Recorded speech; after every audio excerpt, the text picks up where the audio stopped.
मुगल बादशाह अकबर का मुख्य दरबारी बीरबल, जिसे आज के इतिहास ने पूरी तरह से भुला दिया है। चलिए आज के इस वीडियो में हम बीरबल का इतिहास जानने की कोशिश करते हैं। इतिहास की ऐसी ही गहराइयों को समझने के लिए वीडियो को लाइक और चैनल को सब्सक्राइब जरूर कर लेना। बीरबल मुगल बादशाह अकबर के नवरत्नों में सर्वाधिक लोकप्रिय एक ब्राह्मण दरबारी था।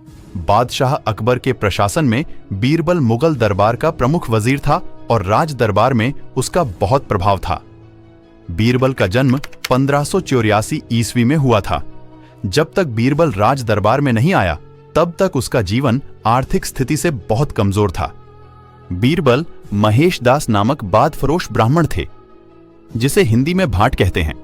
यद्यपि बीरबल कम पूंजी के कारण बुरी अवस्था में दिन व्यतीत कर रहे थे, पर बीरबल में बुद्धि और समझ भरी हुई थी। अपनी बुद्धिमानी और समझदारी के कारण यह अपने समय के बराबर लोगों में मान्य हो गए। जब सौभाग्य से अकबर बादशाह की सेवा में पहुंचे तब अपनी वाक्चातुरी और हंसोड़पन से बादशाही मजलिस के मुसाहिबों और मुख्य लोगों के गोल में जा पहुंचे और धीरे धीरे उन सब लोगों से आगे बढ़ गए। जब बीरबल लाहौर पहुंचे तो हुसैन कुली खां ने जागीरदारों के साथ ससैन्य नगरकोट पहुंचकर उसे घेर लिया। जिस समय दुर्ग वाले कठिनाई में पड़े हुए थे, दैवात उसी समय इब्राहिम हुसैन मिर्जा का बलवा आरंभ हो गया था और इस कारण कि उस विद्रोह का शांत करना उस समय का आवश्यक कार्य था। इससे दुर्ग विजय करना छोड़ना पड़ा।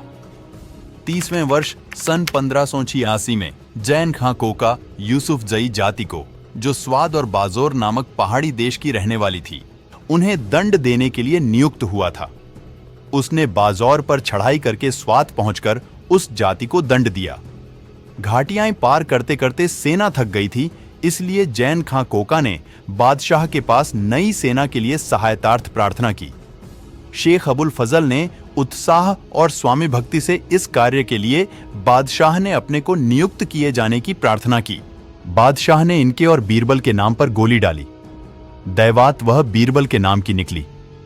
इनके नियुक्त होने के अनंतर शंका के कारण हकीम अबुल फजल के अधीन एक सेना पीछे से और भेज दी। जब दोनों सरदार पहाड़ी देश में होकर कोका के पास पहुंचे तब कोकलताश तथा बीरबल के बीच पहले से ही मनोमालिन्य था तथा कोका ने मजलिस करके नवागंतुकों को निमंत्रित किया। बीरबल ने इस पर क्रोध प्रदर्शित किया।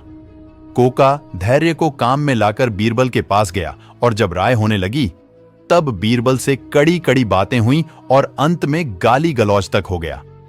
फल यह हुआ कि किसी का हृदय स्वच्छ नहीं रहा और हर एक दूसरे की सम्मति को काटने लगा। यहां तक कि आपस की फूट और झगड़े से बिना ठीक प्रबंध किए वे बलंदरी की घाटी में घुसे। वहां के अफगानों ने हर ओर से तीर और पत्थर फेंकना आरंभ किया और घबराहट से हाथी, घोड़े और मनुष्य एक मिल गए, जिससे बहुत आदमी मारे गए।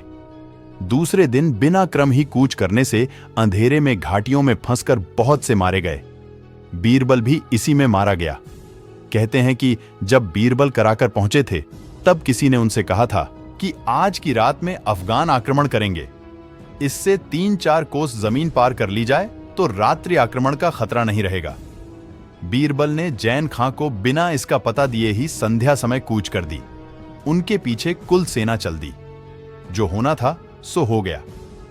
बादशाही सेना का भारी पराजय हुआ और लगभग सहस्त्र मनुष्य मारे गए, जिनमें से कुछ ऐसे थे जिन्हें बादशाह पहचानते थे। बीरबल ने बहुत कुछ हाथ पैर मारे पर कुछ नहीं हुआ। मुगल सेना के नायक के रूप में पश्चिमोत्तर सीमा प्रांत के एक युद्ध में सन 1586 में बीरबल की मृत्यु हो गई थी। कहते हैं कि जब अकबर ने बीरबल की मृत्यु वार्ता सुनी तो 2 दिन तक खान पान नहीं किया। ये थी मुगल दरबारी बीरबल की कहानी। मिलते हैं अगले वीडियो में। जय हिंद, जय भारत।